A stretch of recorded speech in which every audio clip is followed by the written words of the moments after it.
Bueno,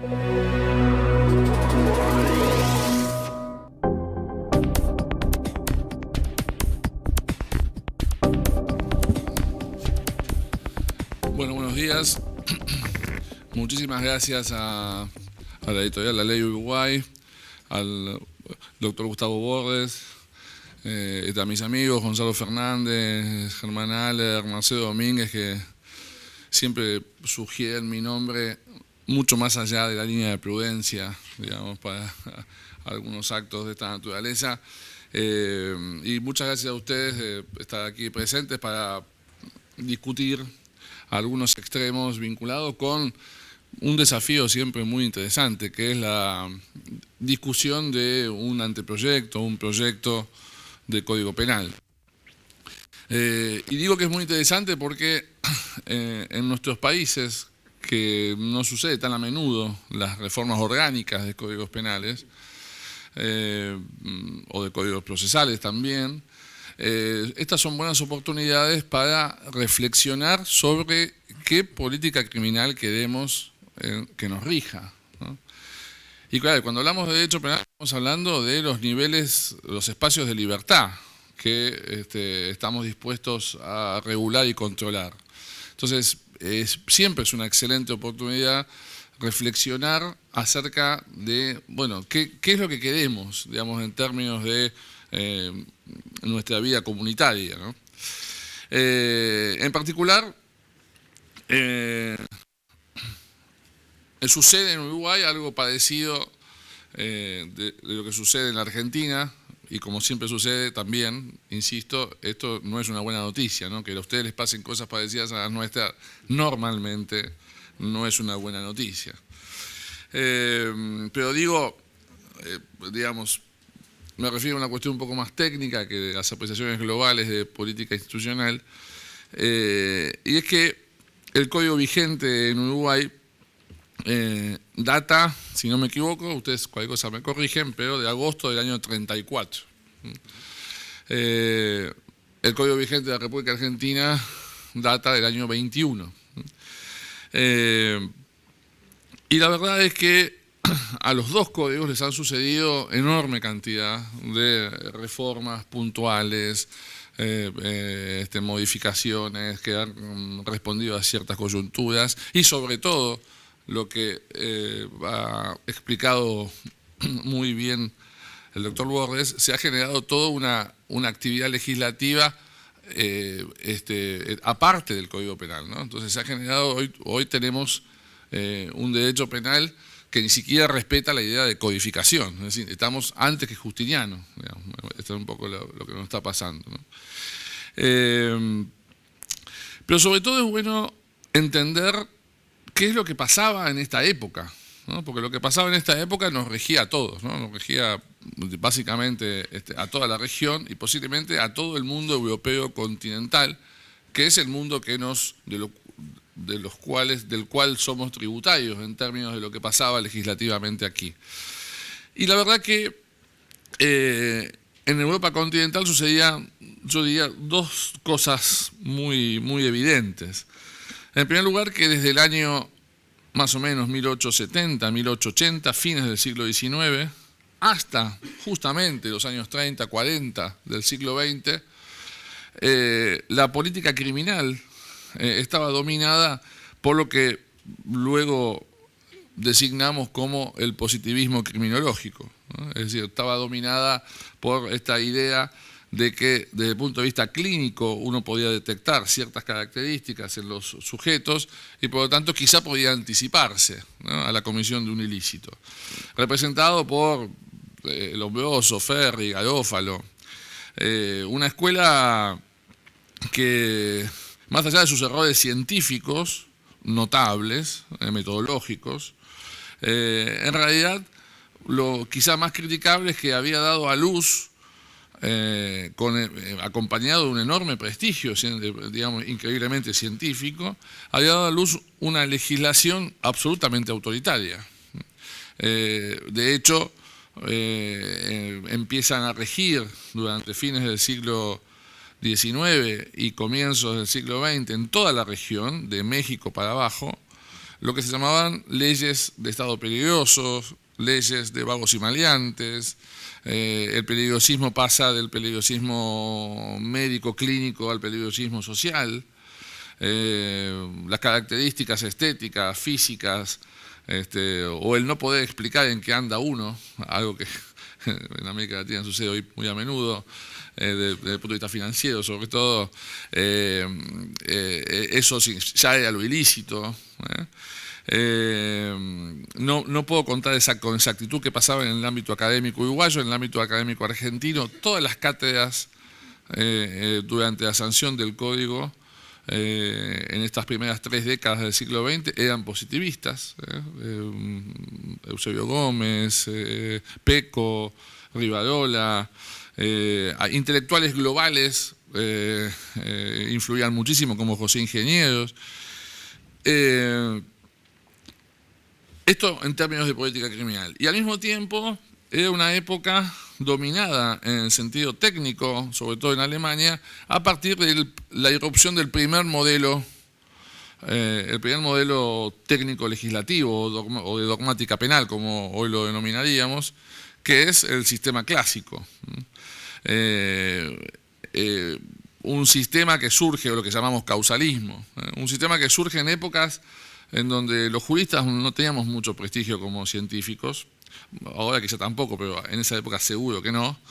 Y entonces lo que nos quedaba era importar herramientas técnicas o metodológicas de otras ramas que sí tenían prestigio científico. Entonces, el dogma causal en la física, aparentemente a los físicos les iba bien con eso. En los cócteles hablaban del dogma causal y tenían mucho éxito, digamos. Y entonces había que explicar del mismo modo que los físicos, los ilícitos. En la física se separaba claramente el mundo exterior del mundo interior, entonces los juristas teníamos que hacer lo mismo. El lícito entonces era objetivo y en todo caso quedaba para la culpabilidad, para un espacio de enjuiciamiento individual, todo lo subjetivo. Esto son las consecuencias visibles de un modelo que estaba en cabeza sobre todo de 2 autores muy importantes que son von List y Belling. Esto rige, estos 2 autores escriben muy fines del siglo XIX, 1890 y pico, arrancan a unos textos, sobre todo primera decena del siglo XX.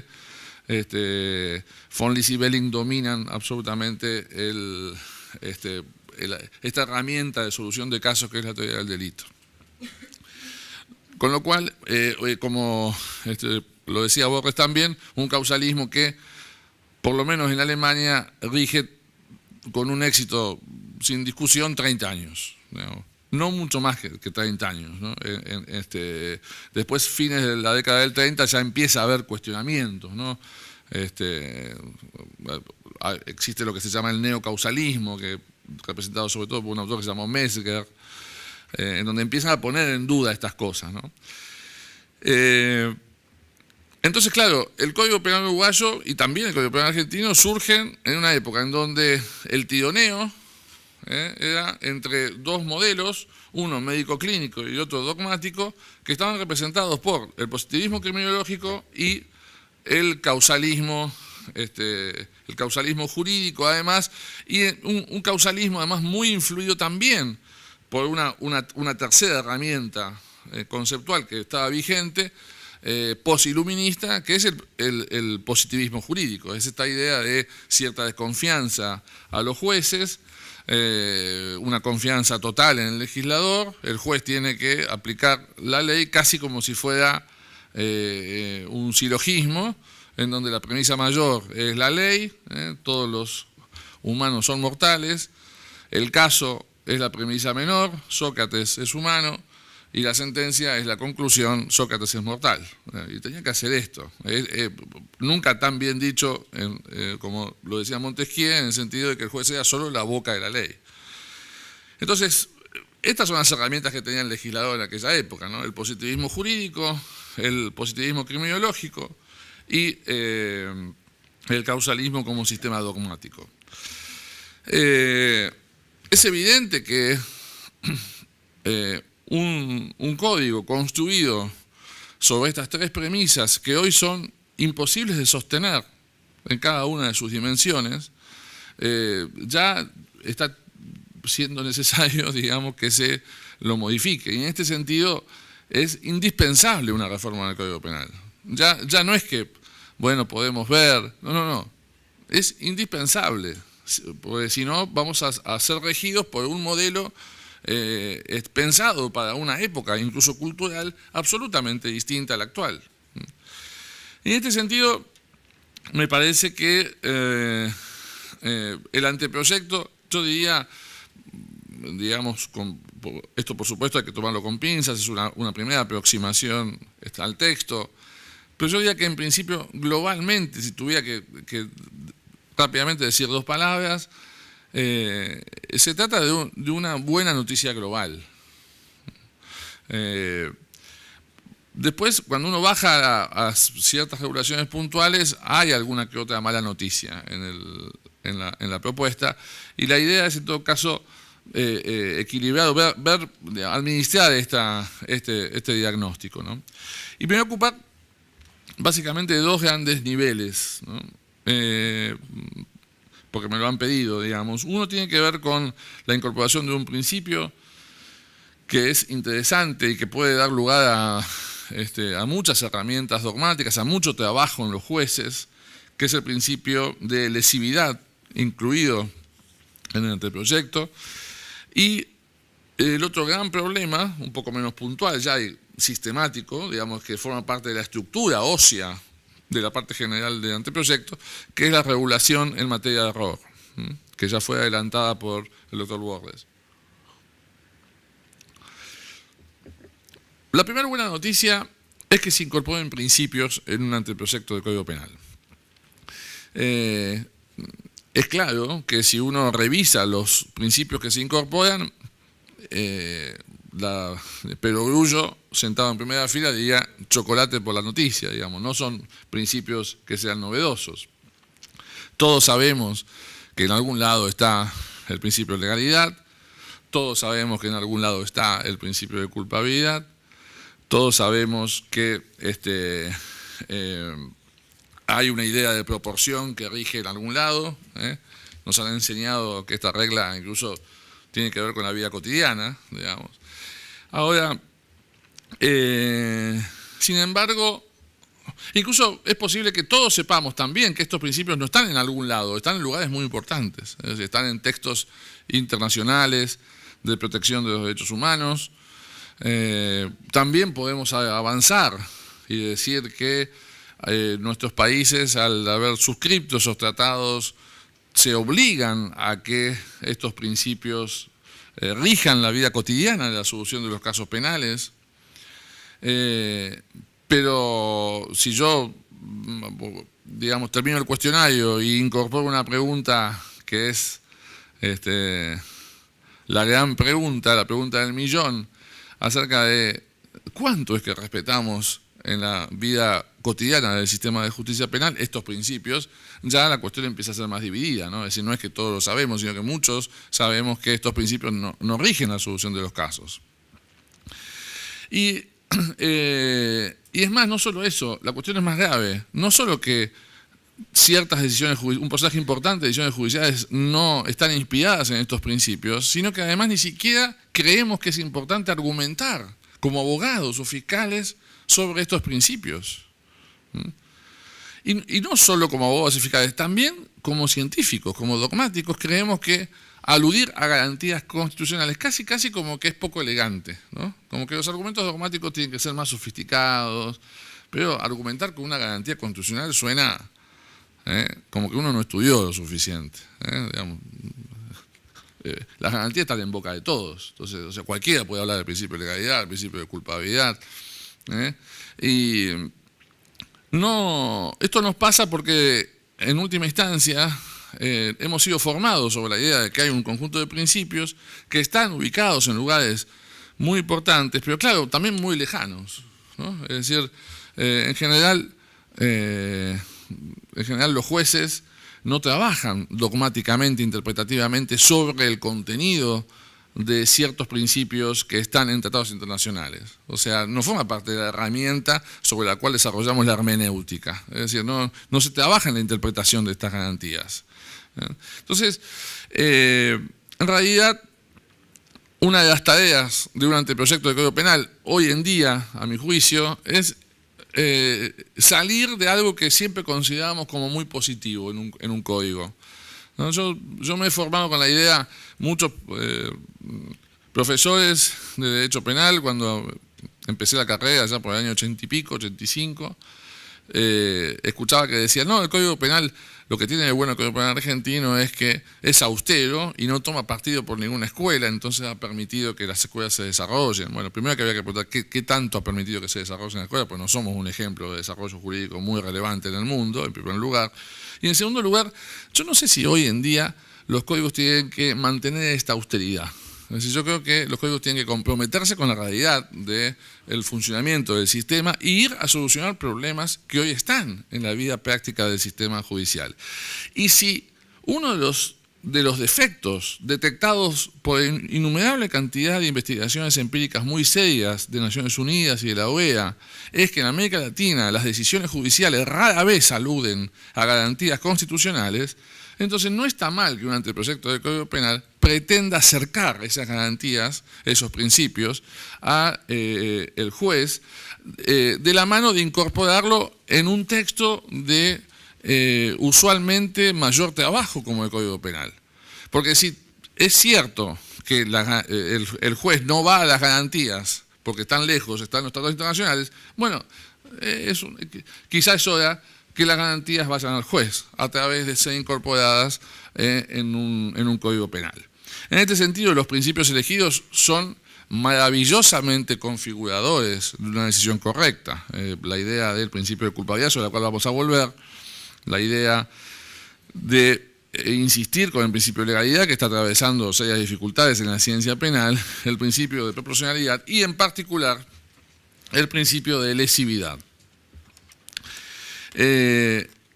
Cuando mencionamos el principio de lesividad en el artículo 5 del texto aprobado por la Comisión, es cierto que aparentemente, según me cuentan, no fue un principio que estuviera en la redacción del proyecto. Según el artículo 5, el derecho penal solo puede aplicarse cuando la conducta punible contenga un ataque significativo a un bien jurídico con relevancia penal. ¿Esto qué pretende establecer? Una idea tan sencilla pero tan trascendente como que el derecho penal para intervenir requiere dos grandes datos, uno normativo y otro fáctico. El normativo es, por supuesto, que el derecho penal intervenga sobre conductas que impliquen una violación, básicamente, de un deber en ámbitos previos al derecho penal, ¿no? Por ejemplo, un deber administrativo. Tiene que haber antinormatividad, pero la antinormatividad sola no explica el ilícito penal, porque si no, no habría diferencia, por ejemplo, entre el derecho administrativo y el derecho penal.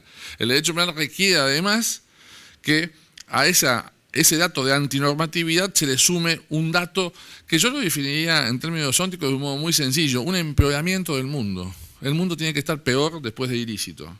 Esto significa que no puede haber una conducta punible que no implique la generación de una pérdida de calidad de vida del bien jurídico, ya sea porque desapareció el bien jurídico en los delitos de resultado o porque desapareció la expectativa de vida del bien jurídico o se ha reducido en los delitos de peligro.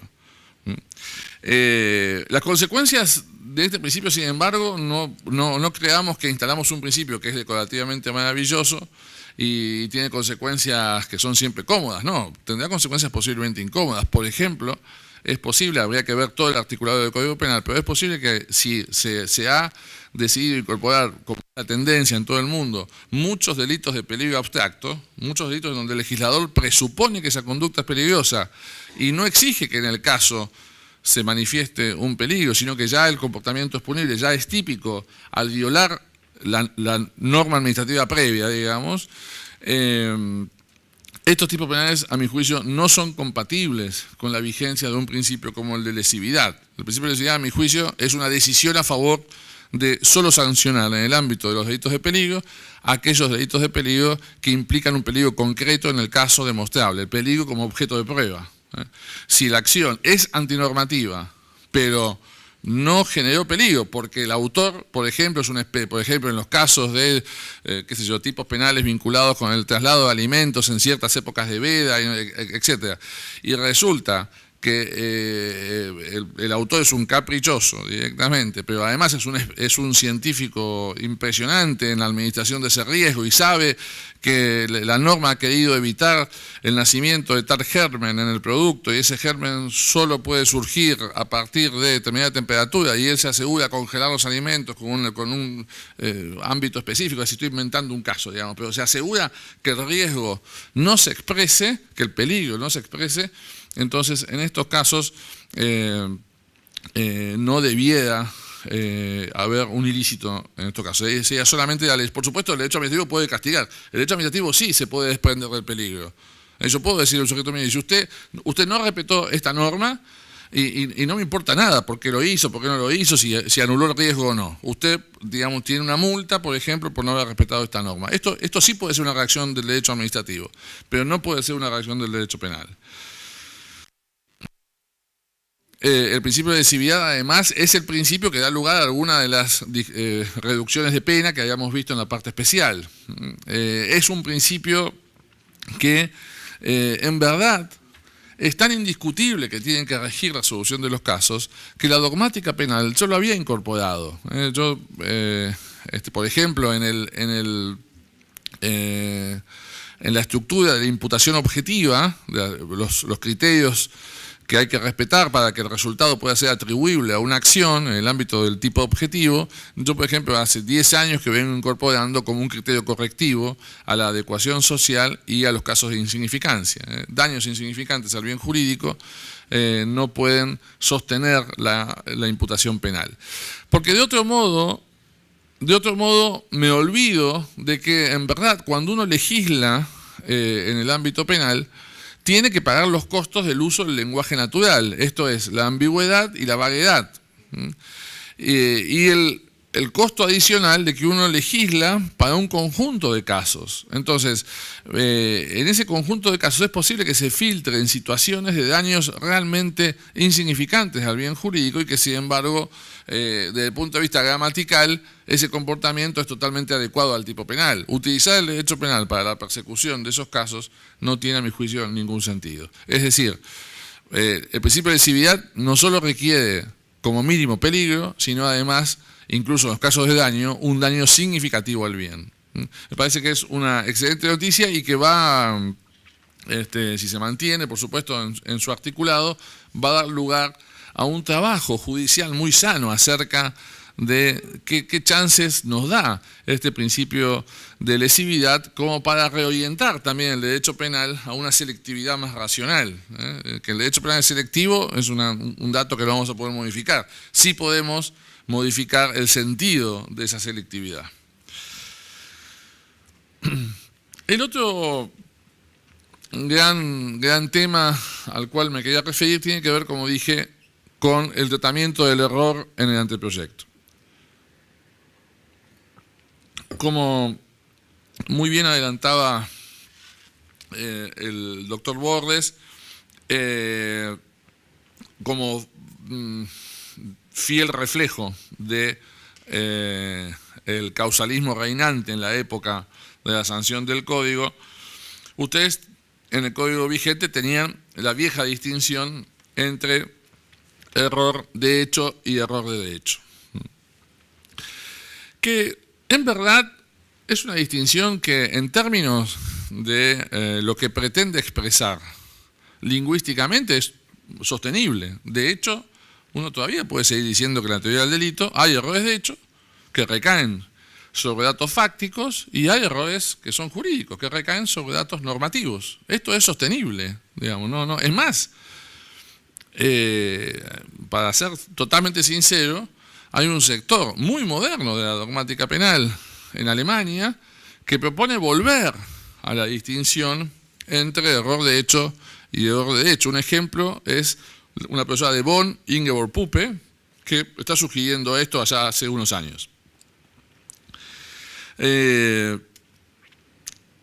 Sin embargo, el problema no es, en todo caso, qué pretende expresar en términos gramaticales esta distinción, error de hecho, sino las consecuencias de esta distinción. O sea, qué conclusión pretendemos sacar de que los errores se distingan entre errores de hecho y de derecho.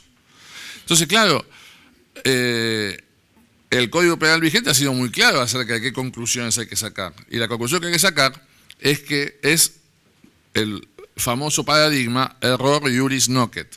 Es decir, el error de derecho no sirve de excusa. Entonces, el gran problema de la distinción entre error de hecho y de derecho no es su sostenibilidad científica, sino que es que cada vez que rigió esta distinción, errores de hecho por un lado, errores de derecho por el otro, el costo lo pagó el error de derecho.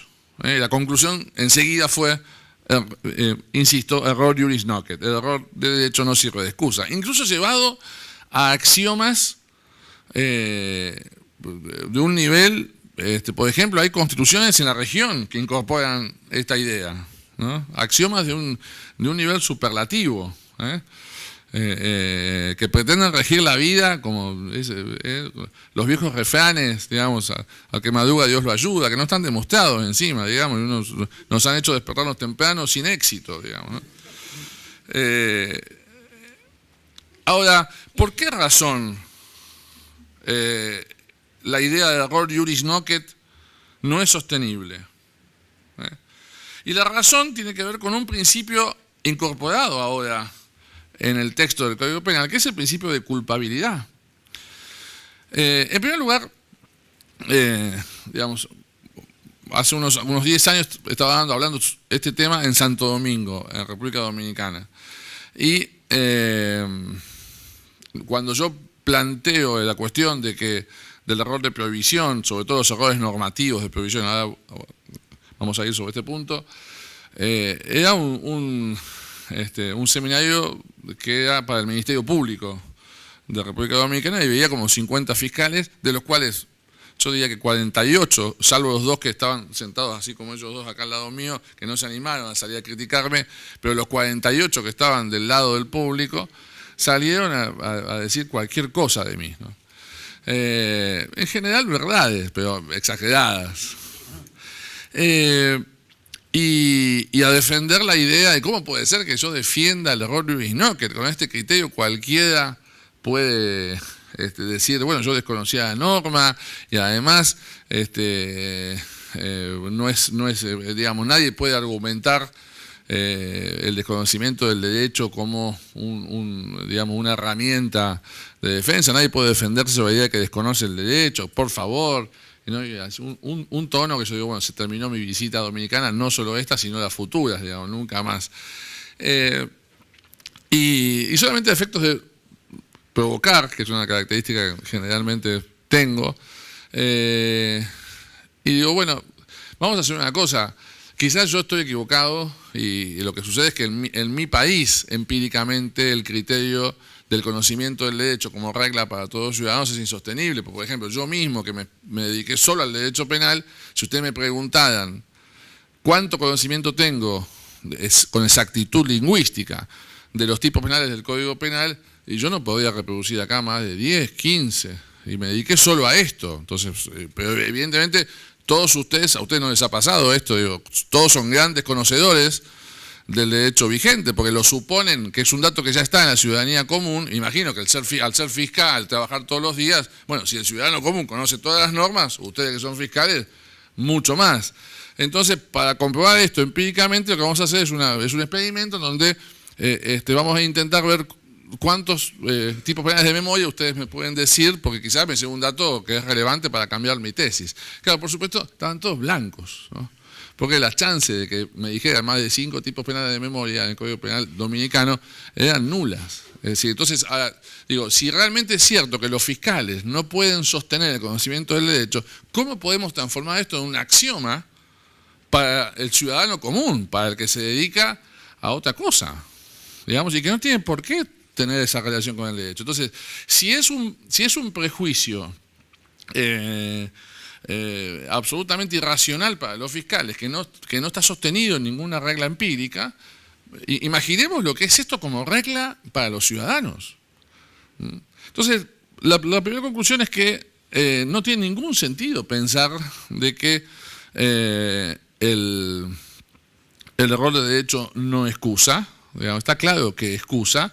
Y en todo caso, si alguna vigencia tiene el error iuris nocet, esta idea de que el error de derecho no puede ser utilizado como defensa, rige para relaciones de, yo diría, de cierta igualdad contractual, por ejemplo, las relaciones del derecho privado, en donde, claro, hay que darle cierta garantía de estabilidad a lo firmado. Está bueno en una sociedad que potenciemos la capacidad de vincularnos jurídicamente los ciudadanos, y bueno, es una regla razonable de decir, bueno, hacer una especie de pacto entre dos personas en donde nos estamos sometiendo a obligaciones y derechos, es decir, bueno, ahora, el día de mañana, ninguno de los dos puede argumentar que desconocía una norma que hoy en día no estamos tomando en cuenta. Es decir, la idea del error iuris nocet tiene una vinculación bastante razonable con algunos segmentos de las relaciones de derecho privado, pero no es razonable frente a una relación totalmente desigual como la que es entre el Estado y el ciudadano, en donde el productor de las normas, siempre el Estado, produce normas sin límite, y de otro lado está el ciudadano solito. Digamos. Entonces, no hay posibilidades de que el ciudadano conozca la totalidad de las normas jurídicas. Es decir, que el error de derecho es factible. Esto es absolutamente claro. Ahora, la pregunta es por qué el error de derecho tiene que ser un límite al derecho penal, que es otra discusión, ¿no? Es decir, una cosa es que sea factible empíricamente y otra cosa es que tengamos que darle relevancia a ese error de derecho. Y acá el argumento, como digo, tiene que ver con el principio de culpabilidad. Es decir, cuando uno se pregunta por qué razón incorporamos un artículo, por ejemplo, en el proyecto, que es el artículo 4, el fundamento y límite de la pena está dado por la culpabilidad, el reproche de culpabilidad solo puede formularse cuando sea exigible un comportamiento conforme a la norma, y al final dice necesariamente debe existir un vínculo subjetivo entre el agente de la conducta y el resultado de su acción.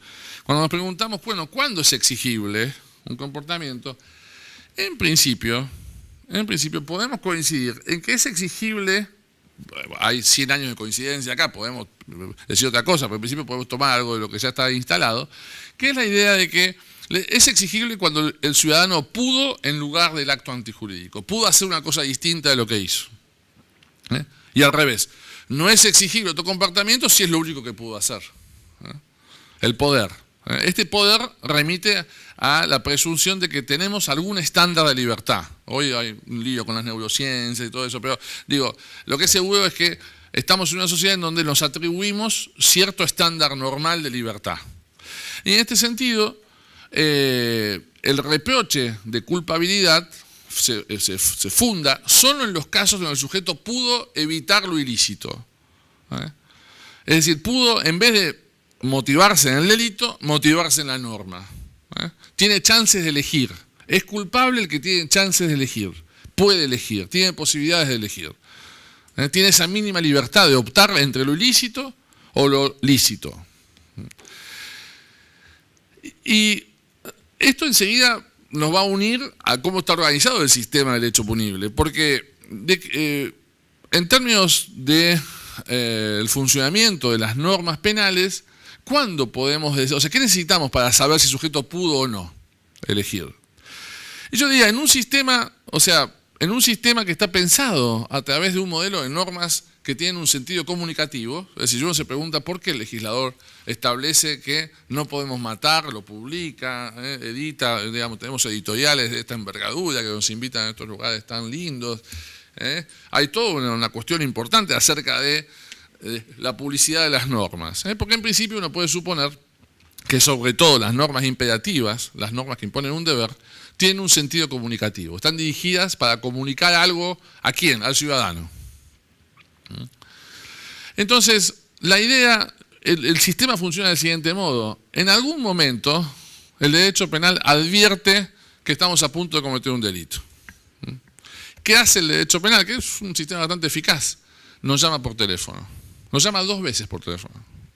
Al autor del hecho, no a todos nosotros. Es decir, si no llamó nunca al derecho penal es porque no cometimos ningún delito. Pero si pasan por la experiencia de cometer un delito, van a recibir 2 llamados telefónicos. El primer llamado, el Estado nos pregunta una primera cosa básica. Y es, señor, ¿usted sabe que está matando? ¿Sabe que está hurtando? ¿Sabe que se está apoderando de una cosa mueble? ¿Sabe que está administrando fraudulentamente? ¿Sabe que está abortando? ¿Sabe esto? Le pregunto solo eso. Y el ciudadano responde. Dice, sí, sé. Sí, esto es una bala que va a ingresar en el tórax en algún momento y va a producir la muerte del sujeto. Sí, lo sé. Ah, bueno, fantástico. Pues el Estado es un tipo muy austero, no se mete en nuestras decisiones, básicamente.